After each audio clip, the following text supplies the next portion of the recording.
after climbing for 6 hours, feeling exhausted, about to give up. Like we never worked this hard in our lives. We reached the top of the hill and looked out over the valley, and it brought tears to our eyes, what we saw. Then describe that scene. And that's just something I'm pulling out of my head. I'm not saying that's necessarily great, but it's better than, and then we got to the top of the hill, and then we looked at the valley, and then we said cool, and then we went home. Right? There's more if you do it well.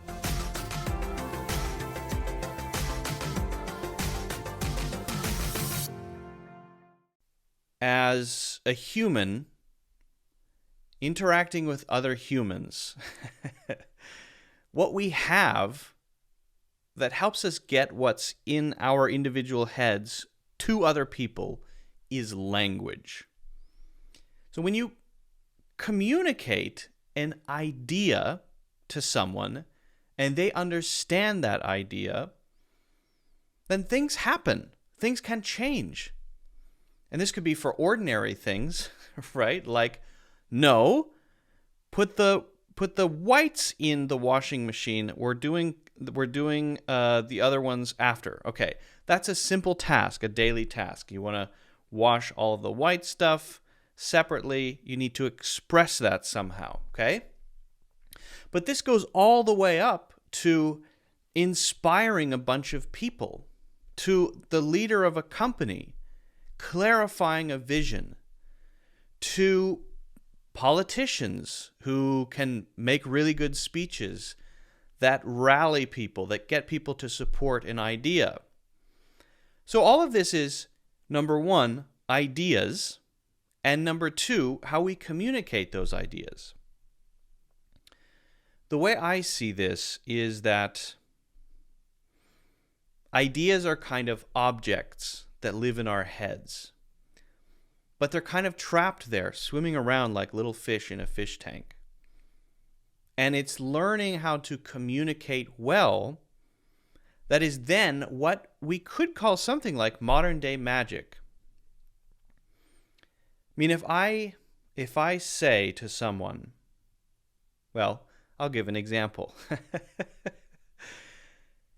I was at the hospital today, and I was sitting in a room with my wife, and it was a maternity-related appointment, right?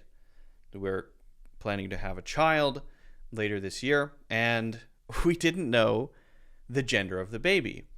And today, the nurse just looked up and said, "Do you want to know the gender of the baby?" So that thing that she thought turned into words that crossed the air, entered my brain, and then caused a series of things to happen. My heart rate increased. I went like that, right? That, and then we got the answer. And that is modern day magic. That is this thing that we do with our mouths, or we do when we write or type. We are creating things in other people's heads. We're asking them to feel a certain way. We're causing them to do a certain thing. We are getting them to help us or hang out with us, or we're telling them how we want to help them, right? All of this, in a way, is like modern day magic. I think it's totally amazing. But then, if we think of it that way, there's way more pressure on being able to communicate well, using language well. And this always becomes clear to me when I hear about people's personal experiences. If you hear someone tell a story of something that happened, and they're not really good at articulating their thoughts, expressing themselves, then it's kind of like, well, and then we did, and then we did that, and then we did this, and then this happened, and then that happened, and that's it. That's fine, right? But if you were to compare that and then, let's call it an and then story. If you were to compare the and then story with someone who knows how to craft a story, build up to key moments, cause people to feel emotions, pause at the right times, describe something with vivid detail. After climbing for 6 hours, feeling exhausted, about to give up, like we never worked this hard in our lives, we reached the top of the hill and looked out over the valley, and it brought tears to our eyes what we saw. Then describe that scene. And that's just something I'm pulling out of my head. I'm not saying that's necessarily great, but it's better than, and then we got to the top of the hill, and then we looked at the valley, and then we said cool, and then we went home. Right? There's more if you do it well. So I want to get you to believe that this idea of how you express yourself matters. I want you to be on board with that, and then to figure out what you can do to be better.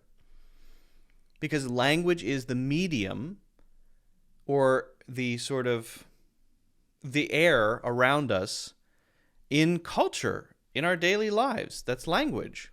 And the better you are at language, the more you can do. Which is crazy. It's really crazy. If you're better at it, you can do more. If you're bad at it, you can't do more. So you have to get good at it. This, I think, when it comes to things like AI, which is becoming a big topic, increases that importance on language, that priority on being able to express yourself well. If you want to know how to talk to the machine, you need to be a very good communicator. If you want to get a great image, if you want to get great results, if you want to write something, if you want to come up with ideas and brainstorm, the better you are at articulating what you want to say, the better the results are going to be. So you have to learn how to articulate yourself. So that's my challenge to you, is to just give you this way of thinking to think about, and then start thinking about, okay, what can I do to be a better communicator? And then once I am a better communicator, or as I improve as a communicator, where will that take me? So start looking at yourself in this way. Start thinking about how you can take steps toward expressing yourself clearly, using language well, and start on the path, right? Start working on it. Start practicing. Start looking for examples. Start finding role models who do it well, and identify what they do well and how you can kind of model what they're doing. Not copy, but model what they're doing. So that's it. That's my spiel on why it's so important to learn how to express yourself well. If you have any thoughts about this, I'd love to hear from you in the comments. If you haven't already done so, don't forget to hit the like button and subscribe, and also check out my full English courses in the links in the description.